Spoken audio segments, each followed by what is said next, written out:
Good morning, students. In previous session, we have seen the wave propagation equation in a good conducting medium, dielectric medium or lossless medium, and what is the variation in the wave propagation equation when it is subject to sinusoidally harmonically varying fields.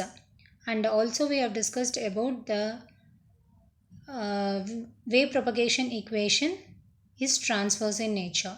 In this class, we are going to see the concept of Poynting vector and Poynting power consideration. First, we should understand what is meant by a Poynting vector. So, Poynting vector is nothing but it is the directional energy flux. Like what is the amount of energy transferred per unit area per unit time. So, Poynting vector is nothing but it is the concept that represents the direction of your energy flux, and also it defines the energy transfer per unit area per unit time of your electromagnetic field. In an electromagnetic field, what is the amount of energy transfer per unit area per unit time is nothing but the Poynting vector. It is the general representation or general definition that we are going to give it for the Poynting vector. And also we know that the SI unit of the Poynting vector is going to be watts per meter square. The unit for the Poynting vector is going to be watts per meter square. It is the SI unit. And we can see that this particular concept, this Poynting vector concept, it will be used throughout your electromagnetic field theory. That is, throughout the concept of your electromagnetics, we will be using the Poynting vector concept in conjunction with your Poynting theorem. Why we wanted to use in the sense like expressing the conservation of your electromagnetic energy to calculate the power flow in your both electric as well as your magnetic field. So by definition, if you consider the Poynting vector, so by definition, the Poynting vector, if you consider, you can write S is equal to E into H. So here, like when you are representing E cross H, it is nothing but the vector. It is not a scalar quantity. It is going to be the vector quantity, where E represents your electric field vector, H represents the magnetic field vector. This Poynting vector, it is usually represented either with S or it could be represented with N. Usually it will be represented with S. In some cases, it will be represented as N. And also, when you are using this Poynting vector, it is possible for us to combine the electric displacement field. Electric displacement field is represented as D. You can combine this electric displacement field with your magnetic flux density. So the Poynting vector usually use D or H. We'll be using usually D or H in order to construct the another version. Now in order to have the Poynting vector representation, particularly in case of your energy flux vector, because it is the direction of your energy flux vector, particularly if you wanted to represent the energy flux vector in a as a Poynting theorem, like particularly if you wanted to represent the energy vector of your electromagnetic energy, then this energy will have the direction in the movement in space as well as the density. So the energy vector is defined for other types of energy, such as you cannot expand it for your mechanical energy. If you are going for expanding it for the mechanical energy, then you have to use a more Poynting vector, and it describes the electric flux for the elasticity. Now Poynting vector is defined with a term called S, and it is defined as a cross product of S into S is equal to E into H, as I described before. Now we wanted to see the direction of the power flow at any point is normal to E and H vector. Here the direction of the power flow will be normal to your electric field intensity or electric magnetic field intensity.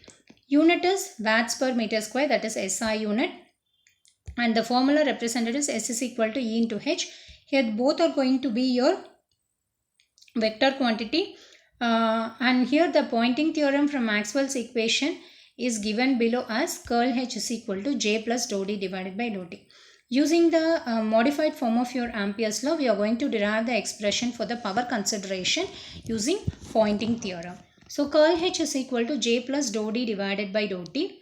We can write, taking dot product with E on both the sides, you can get multiply it with E on both the sides. So when you multiply it with E, you will get E is E into curl H E dot J plus E into dou D divided by dou T. That is, in your modified form of Ampere's law, we are going to multiply your electric field intensity vector. If you multiply the electric field intensity vector on both the sides, the equation is as shown over here. Now from vector identity, we know that like you can place this E inside the curl. So divergence of E cross H is equal to H, it is your vector identity, H dot curl E minus E dot curl E. Substituting, here I wanted to substitute E dot curl H. What is E dot curl H? E dot curl H is nothing but H dot curl E minus divergence of E cross H. Substitute this particular equation in the original equation. We will get the equation as H dot curl E minus divergence of E cross H is equal to E dot J plus E dot dou D divided by dou T. Now, from your Maxwell's equation, curl E is equal to minus dou B by dou T. For Poynting theorem or Poynting vector, we wanted to take the Maxwell's equation which is available in terms of H and E. The Maxwell's equation available in terms of H is going to be curl H is equal to J plus dou D divided by dou T.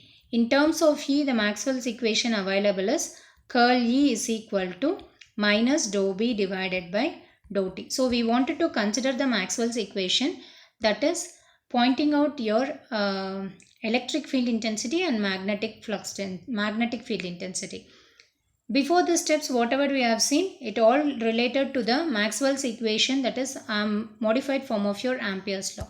Now we are going to consider the Maxwell's equation, curl E is equal to minus dou B divided by dou T. For this, if you are expanding and writing curl E is equal to minus dou B divided by dou T, what is curl E given over here in this equation? Curl E is nothing but minus dou B divided by dou T. In this place, you wanted to substitute minus dou B by dou T. When you substitute, you will be getting the equation H minus dou B by dou T minus divergence of E cross H, which is equal to E dot J plus E dot dou D divided by dou T. On simplifying the expression, we will get here in the place of J, it is your conduction current density. There you need to substitute the modified form of Ampere's law, the modified form of Ohm's law.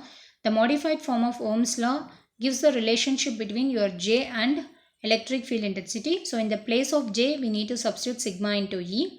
Wherever D we are having, you need to replace it within the epsilon into E, and B is replaced as mu into H. Then we will get the equation divergence of E cross H is equal to minus sigma E square minus E into dou E divided by dou T. Epsilon you can take it outside and mu also you can take it outside. Here dou H divided by dou T. Here E, if you take it inside, you will get dou by dou T of E square. H, if you take it inside, here dou by dou T of H square. When you check over here, divergence of E cross H is equal to sigma E square minus dou by dou T is going to be common. Epsilon E square is available. So multiply and divide it by 2. You will get half epsilon E square, which is equal to dou by dou T of half mu H square. We have obtained the equation from here. With this, it shows the energy stored in an electrostatic field, and this part of the equation shows energy stored in the magnetic field. Now integrating throughout the equation with a volume integral, you will get, with respect to volume integral, we need to integrate both the sides of the equation. We'll get integral over the volume of space, divergence of E cross H into dV minus integral over the volume of space sigma E square dV minus integral over the volume of space Here energy density in an electrostatic field and the energy density in a magnetostatics. This is nothing but power, total power. Integral over the volume of space. Divergence of E cross H into dV is going to be the total power, and sigma E square into dV is going to be the power dissipation, and it is the energy stored, energy density. So it is called as your rate of energy stored. Using divergence theorem, you can write it as integral over the closed surface d dot ds is equal to integral over the volume of space divergence dot d into dv. It is Gauss's divergence theorem. Applying Gauss's divergence theorem to the left side of your total equation, we are going to convert this volume integral to surface integral. When we convert this particular equation, integral is changed to surface integral, and the divergence of E cross H is changed to E cross H into ds. So this is your Poynting theorem, and in this it is possible for us to identify the total power, what is the power dissipated in the circuit, and what is the rate of energy stored. So in general, it is important to know about the power flow which is associated with both your electrostatics as well as your magnetostatics. When you look at this, here the field is distributed and it is very complicated to visualize the direction.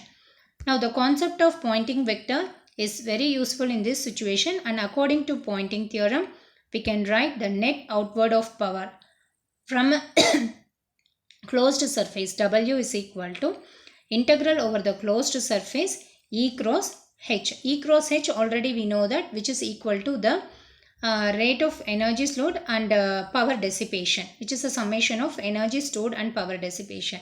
So from this we can write P is equal to E cross H, which represents the power density of the surface in a closed vector. This is the concept of your Poynting theorem. And in the next class, we will see the concept of your skin depth and also the solution to wave propagation equation. It is a numerical based solution to the wave propagation equation, and how exactly we can identify the value of your velocity, attenuation constant, phase constant, propagation constant. All these things will be discussed in your next class. Thank you, students.